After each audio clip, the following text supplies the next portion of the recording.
There are 1,000 things I can list which God Almighty can't do. There are 1,000 things I can list which God Almighty can't do.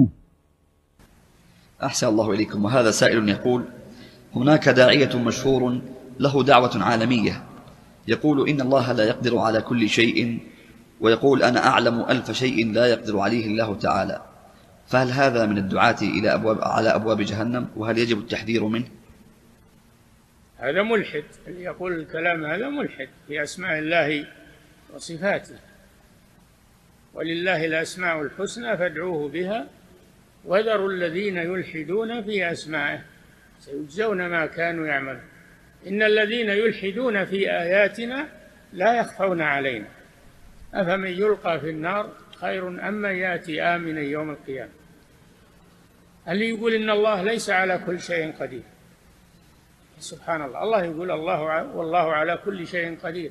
كم آية فيها الله على كل شيء قدير، إن الله كان على كل شيء قديرا. كم آية؟ ما حدد الله القدرة الإلهية، قدرة مطلقة على كل شيء، كل شيء قدير، بكل شيء عليم، ما حدد سبحانه وتعالى.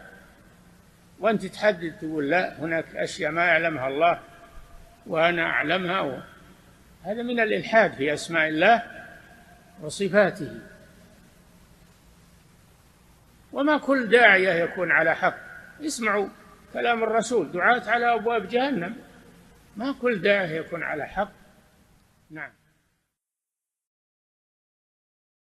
میں نے پچھلی دفعہ بھی عرض کیا تھا کہ شرک is the most sensitive issue in the sight of Allah. Allah کے حضور سب سے زیادہ حساس معاملہ شرک کا ہے، اور یہی وجہ ہے کہ یہ گناہ معاف نہیں ہوگا. اور کوئی شخص یہ سٹیٹمنٹ بھی نہیں دے سکتا کہ اگر اللہ چاہے تو شرک معاف کر سکتا ہے. یہ بھی کفری عقیدہ ہے، کیونکہ یہ محال ہے. اور محال اور مقدور کو یہ سمجھیں کہ محال وہ چیز ہے کہ جو اللہ تعالیٰ نے پرماننٹلی اس کو اس طریقے سے طے کر دیا، اب اس میں کوئی تبدیلی نہیں آئے گی. یعنی کوئی شخص یہ کہے کہ کیا یہ پاسبل ہے کہ اللہ تعالیٰ نبی صلی اللہ علیہ وآلہ وسلم کے بعد کسی پیغمبر کو بھیجے پیغمبر کی حیثیت سے؟ ایک تو امتی والا ہمارا عقیدہ ہے نا سیدنا عیسیٰ علیہ السلام کے لیے، وہ تو فالو کریں گے اللہ کے محبوب صلی اللہ علیہ وآلہ وسلم کو. جو صحیح مسلم میں حدیث موجود ہے 394 نمبر، بخاری مسلم دونوں میں ہے کہ عیسیٰ ابن مریم تم میں ضرور اتریں گے اور ایک عادل حکمران کی حیثیت سے صلیب کو توڑ دیں گے، خنزیر کو قتل کر دیں گے، جزیہ موقوف کر دیں گے، یعنی جزیہ دینے والا ہی کوئی نہیں ہوگا، یعنی لوگ اسلام قبول کر لیں گے. البتہ جو مسلم کے الفاظ ہیں نا 394 نمبر جو حدیث ہے، اس میں وہ راوی حدیث کہتا ہے کہ وہ تمہیں تمہارے رب کی کتاب اور تمہارے نبی کی سنت کے مطابق چلائیں گے. یعنی وہ یہ بتانا چاہ رہے ہیں کہ وہ کوئی نئی شریعت لے کر نہیں آئیں گے. بس یہ ایک ایکسیپشن ہے. تو اگر کوئی شخص یہ سٹیٹمنٹ دے کہ اللہ کے نبی صلی اللہ علیہ وآلہ وسلم کے بعد کوئی نبی آئے اور اس سے ختم نبوت میں فرق نہ پڑے، یا اللہ تو قدرت رکھتا ہے کہ بھیج دے، تو ہم کہیں گے کہ یہ محال ہے. اس میں اللہ کی قدرت کا نقص نہیں ہے، بلکہ یہ اللہ تعالیٰ کے کلمات کو بدلنے والی بات ہے. جو جھوٹ بولے وہ اللہ نہیں ہے، اور جو اللہ ہے وہ جھوٹ نہیں بولتا. لہٰذا یہ چکر نہیں ہے کہ قدرت میں داخل ہے کہ نہیں. اسی طریقے سے یہ سٹیٹمنٹ دینا کہ اللہ چاہے تو موسیٰ علیہ السلام کو نعوذ باللہ جہنم میں اور فرعون کو جنت میں بھیج دے، تو ہم اس پہ کیا جملہ بولیں گے؟ یہ محال ہے. اس میں یہ بحث نہیں ہے کہ قدرت میں داخل ہے یا نہیں ہے. ہر وہ چیز جو اللہ نے طے کر دی ہے محال کے طور پر، اس کو اللہ کی قدرت میں داخل کرنا خود گمراہی ہے. اور مقدور وہ چیز ہوتی ہے کہ جو اللہ نے ابھی تک کی نہیں ہے لیکن اس پر قادر ہے. مثلا اگر کوئی شخص کہے کہ اللہ تعالیٰ کیا ایسی سیڑھی بنا سکتا ہے کہ ہم زمین سے آسمان تک پہنچ جائیں، تو ہم کہیں گے ہمارے علم میں کوئی ایسی سیڑھی نہیں ہے، لیکن ہاں اللہ کو قدرت حاصل ہے. اللہ چاہے تو سوئی کے ناکے میں سے اونٹ گزار سکتا ہے. فزیکل ورلڈ میں تو یہ امپاسبل ہے ہمارے لیے، ہاں اللہ گزار سکتا ہے. لیکن کبھی گزارا ایسی کوئی بات رپورٹ نہیں ہوئی، تو ہم یہ کہیں گے یہ چیزیں اگرچہ ہوئی نہیں ہیں لیکن یہ ہے مقدور، قدرت میں یہ پاسبلٹی موجود ہے.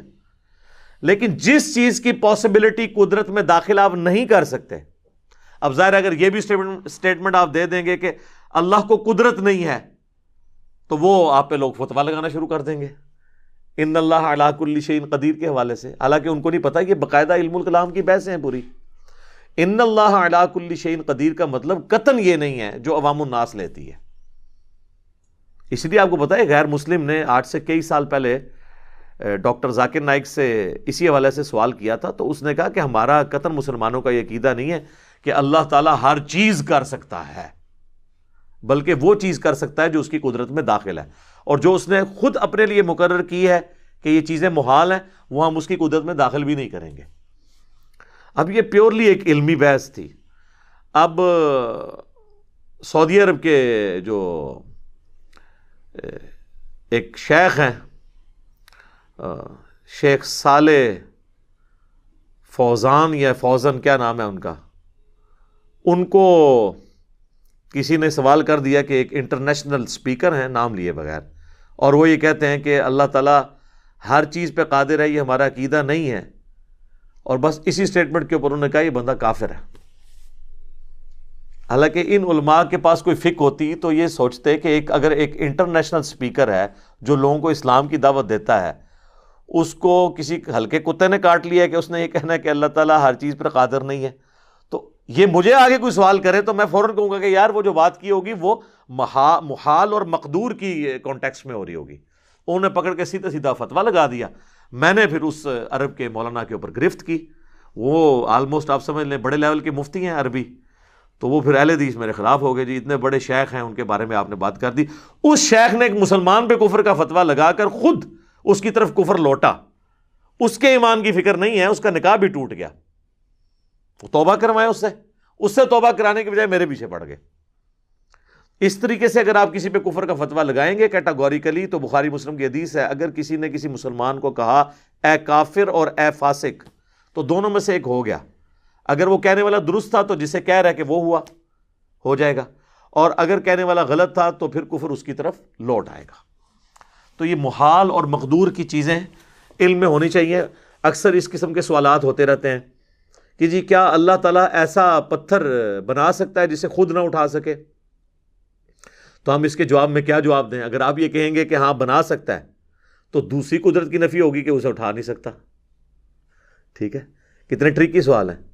ایک طرف اٹھانے کی نفی ہوگی اور ایک طرف جو ہے وہ قدرت کے حوالے سے نقص آ جائے گا کہ اچھا پھر تو بنا ہی نہیں سکتا ایسا پتھر، اور اگر بنائے گا اور خود نہیں اٹھا سکتا تو دوسری قدرت کی نفی ہو جائے گی، اور اگر نہ بنا سکے تو بنانے کی قدرت کی نفی ہو جائے گی. تو ان سارے سوالات کے جواب میں ہم کہتے ہیں محال، یہ محال ہے، یہ مقدور چیزیں نہیں ہیں. تو یہ محال اور مقدور کے اعتبار سے کئی ایک چیزیں یہ اس وقت اوائل اسلام میں آ گئیں جب علم الکلام کی چیزیں جو ہیں فلاسفہ کا نالج عربی زبان میں ٹرانسلیٹ ہوا بنو عباس کے دور کے اندر، تو پھر اللہ تعالیٰ کی ذات اور صفات کے حوالے سے بھی یہ ساری بحثیں شروع ہو گئیں. اور اسی وقت پھر اسماء و صفات کے حوالے سے مسلمانوں نے کتابیں لکھنی شروع کیں.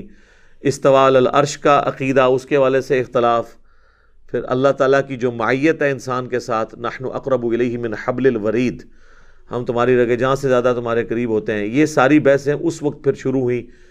تو جو ایک ایکسٹریم پہ چلے گئے ان کو جہمیہ کہنا شروع کر دیا، دوسرے ایکسٹریم والوں کو مجسمہ کہنا شروع کر دیا، اور وہ بحثیں آج تک چل رہی ہیں. اہل حدیث جو ہیں وہ حنفیوں کو کہتے ہیں یہ جہمی ہیں، اور جو حنفی ہیں وہ اہل حدیثوں کو کہتے ہیں یہ مجسمہ ہیں، اللہ تعالیٰ کے لیے آزاد تجویز کرتے ہیں. حالانکہ یہ دونوں بالکل ایکسٹریم ہیں، دونوں اپنی اپنی جگہ بالکل درست بات کر رہے ہوتے ہیں، وہ بات کو سمجھنے میں فرق لگ جاتا ہے. اس لیے ان چیزوں کو موضوع بحث نہیں بنانا چاہیے، نہ یہ ایسی کوئی توحید کی چیزیں ہیں اور شرک سے متعلقہ ہیں کہ جن کو زیر بحث لایا جائے. بس ان کے بارے میں یہی چیزیں ہیں کہ آپ کو بنیادی طور پر محال اور مقدور کا فرق پتہ ہو، پھر آپ اس کے بعد یہ دیکھیں گے کہ اللہ تعالیٰ کے کلمات کوئی نہیں بدلیں گے، یہ تو طے ہے. اور اگر کوئی شخص یہ کہتا ہے کہ جی اللہ اپنے کلمات پہ بدلنے پر قادر نہیں ہے، تو اس کا مطلب ہے اس کی قدرت کا نقص ہے؟ نہیں، بلکہ اس چیز کا نقص ہے کہ وہ اللہ کی قدرت میں داخل نہیں ہے۔ تو اس قسم کے اور کئی بحثیں ہیں، میں اس کو سکپ کرتا ہوں۔